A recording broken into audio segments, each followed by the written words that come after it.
At the outset, I would like to thank DAFOH, the Doctors Against Forced Organ Harvesting, and his dynamic Executive Director, Dr. Torsten Trey, for affording me this opportunity to present before this forum.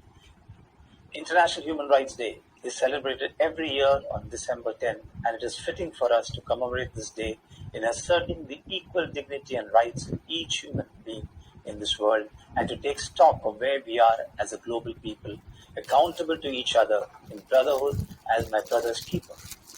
Lest we forget, this day as International Human Rights Day is observed every year as the day of the United Nations General Assembly on the 10th day of December in 1949 adopted the Universal Declaration of Human Rights.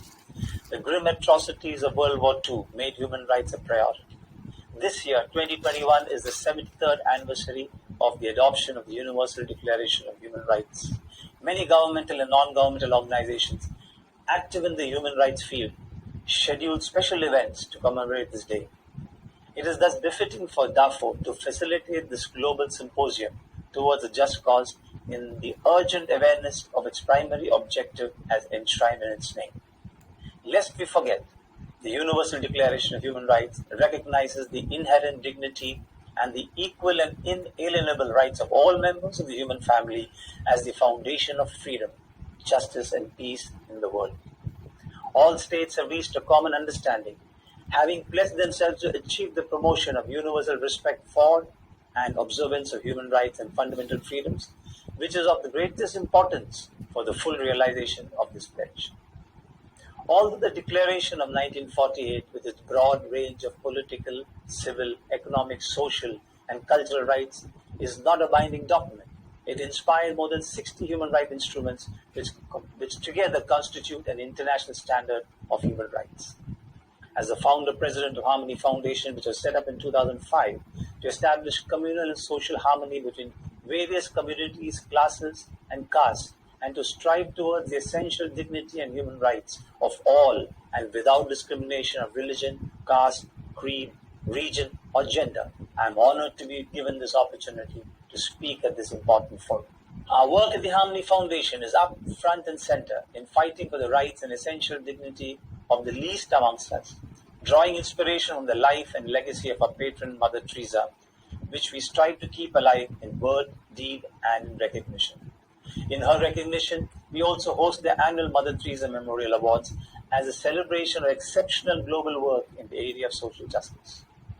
And while we engage activism in word and in deed, we hold to account the primary developing nations amongst us, including China, which hosts the largest population in the world and also with a permanent seat on the United Nations Security Council.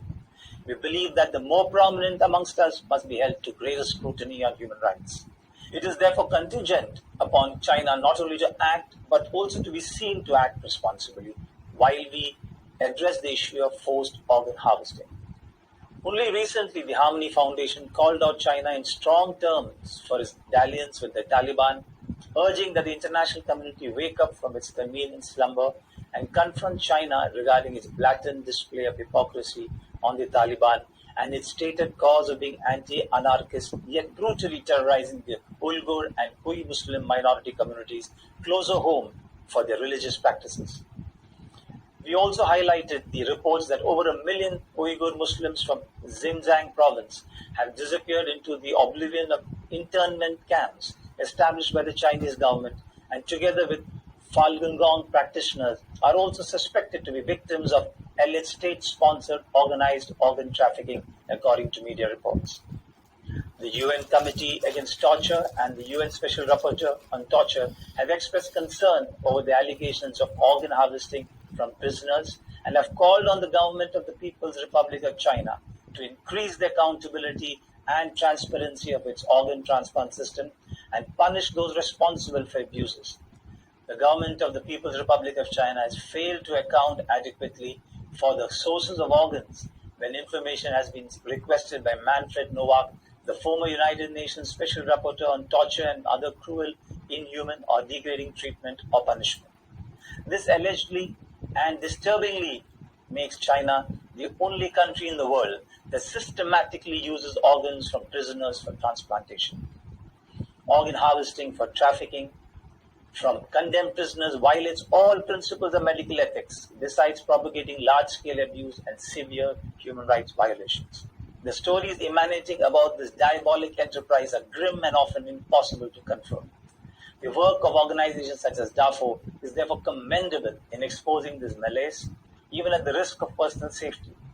For the most part, though, organ trafficking occurs in hospitals where there are corrupt medical practitioners. International organ trafficking is a big business. The World Health Organization defines organ trafficking as commercial transplantation, where there is profit or transplantations occurring outside of national medical systems.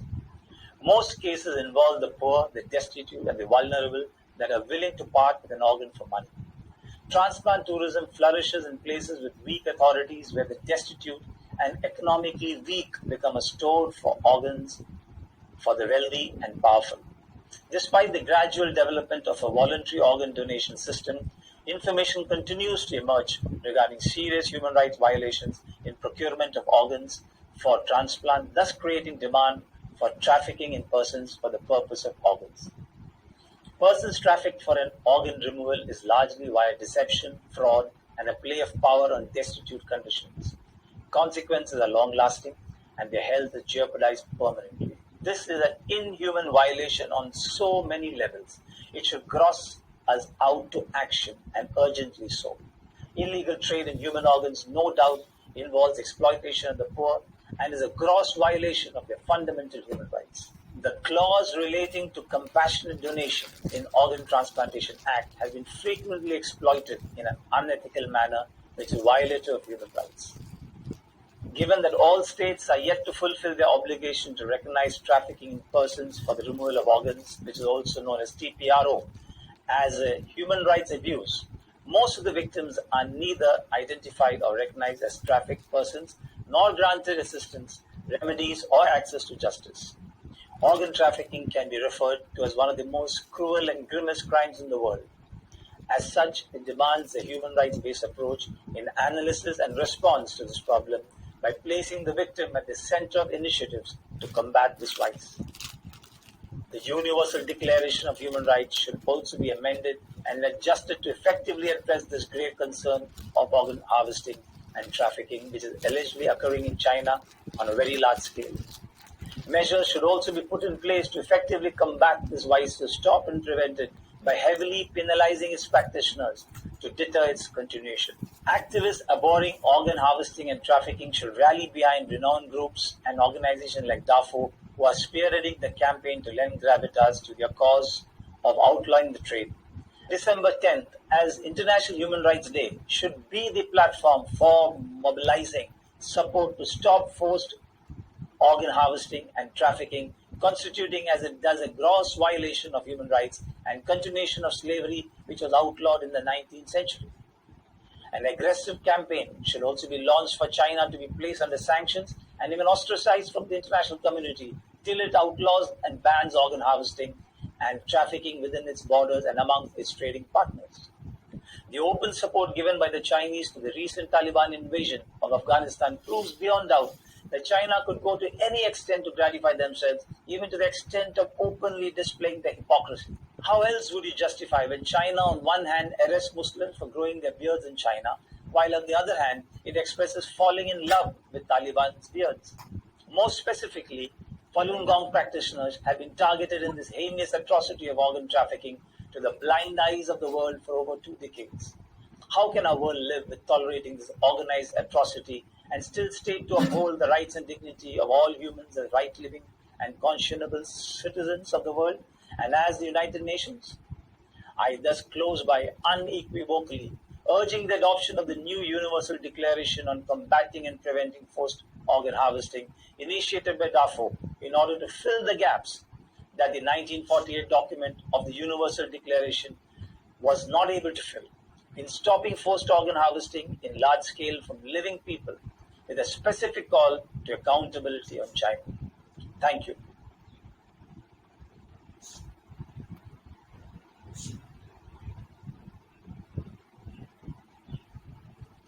Thank you, Dr. Mathai, for your strong engagement for human rights causes and for leaving no stone unturned to support righteous individuals and organizations. Your energy to engage all democracies, institutions, and NGOs in the world